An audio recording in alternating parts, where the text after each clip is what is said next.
Look what happened when Ukrainian intelligence received intelligence about motorized Russian units.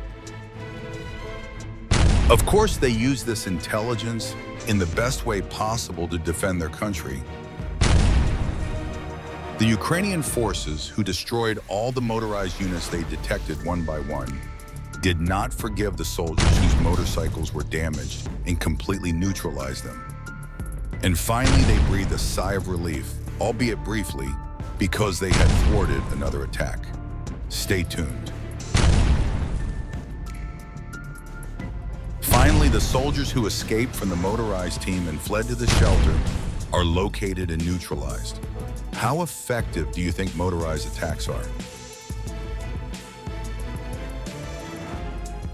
In this footage you watch, Ukrainian forces learn that a few remaining members of the Russian troops are trapped in the forest, and a rapid FPV drone operation is immediately organized.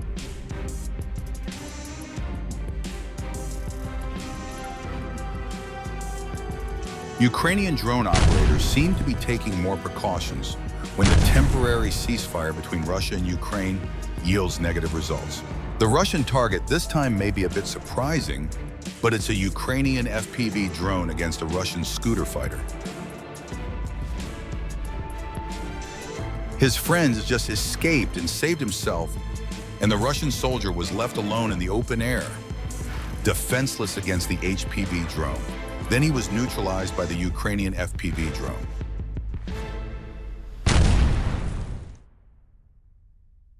By the way, if you liked our video, please support us by subscribing and liking so we can make more videos. And if you support Ukraine, you can write "Long live Ukraine" in the comments. A Russian soldier on patrol in Ukraine is detected and neutralized by an FPV drone.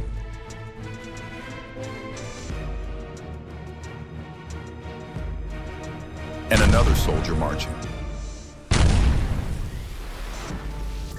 The Ukrainian Air Force not only hits vehicles and foot soldiers, but also destroys houses used as shelters and where they detect Russians storing ammunition using drones. A Russian personnel carrier fleeing the scene is caught by a drone and, as you will see shortly, catches fire. Now you will watch a very skillful drone operator. We have carefully collected all of this footage for you.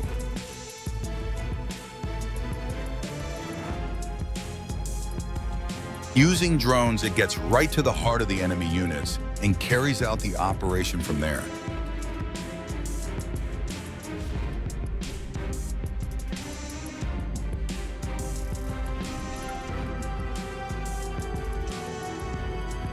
With the end of the ceasefire, which was never observed, Russia has resumed its operations, and Ukraine is naturally defending its country with all its might.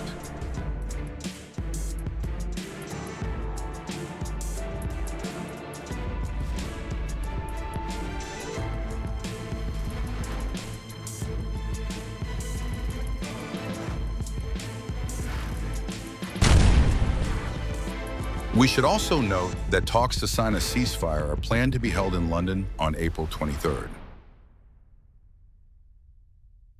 Many of the houses frequently used by Russian troops were also destroyed today, and we are sharing these images with you.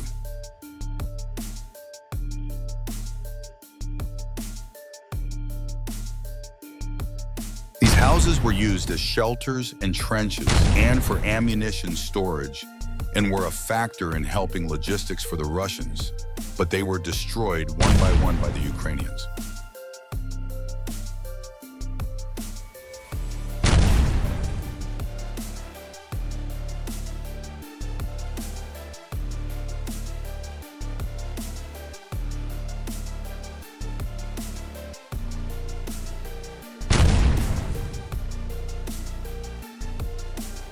Once upon a time, people lived here and spent peaceful time with their families. Then the war started, and in these houses where children were playing, instead of children's voices, there were bombs, and instead of toys, there were ammunition.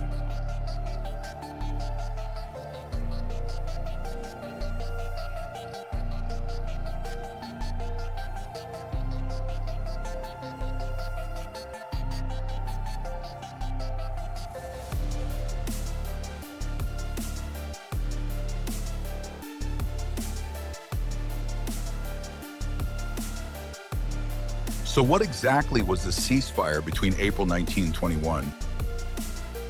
Did the ceasefire have a symbolic meaning? Did Putin use Orthodox Easter to gain a boost from religion? Even so, the declaration of a ceasefire did not change anything. Thousands of drone and artillery attacks were carried out during the ceasefire period. So in summary, was this a PR effort or a tactical retreat? Let's examine this issue a little. After the temporary peace was declared, exactly 4,900 violations were made. 1,400 of these were artillery fire and 3,300 were drone attacks. Behind the ceasefire, the possibility of Russia using the temporary ceasefire to change fronts, make arrangements in the supply line, and build defenses is being evaluated. Despite Ukraine's silence, the activity on some Russian fronts made us wonder if this ceasefire was a tactic to relax the enemy and break resistance by attacking suddenly.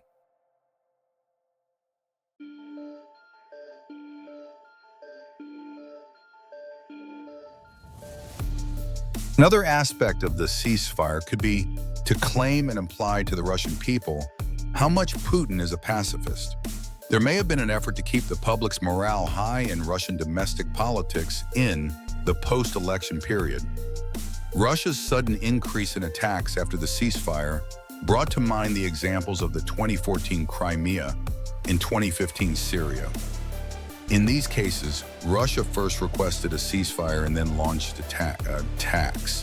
What do you think about this? What do you think was the Russians' purpose in this ceasefire?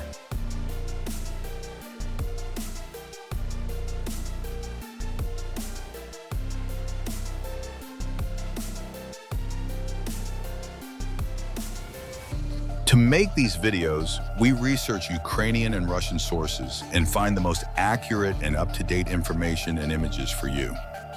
Afterwards, the news, which is checked for accuracy as a result of long research, is compiled for you and shared with you. If you want to see more videos in return for our efforts, it is enough for us to just subscribe and like. Thanks for watching. See you soon.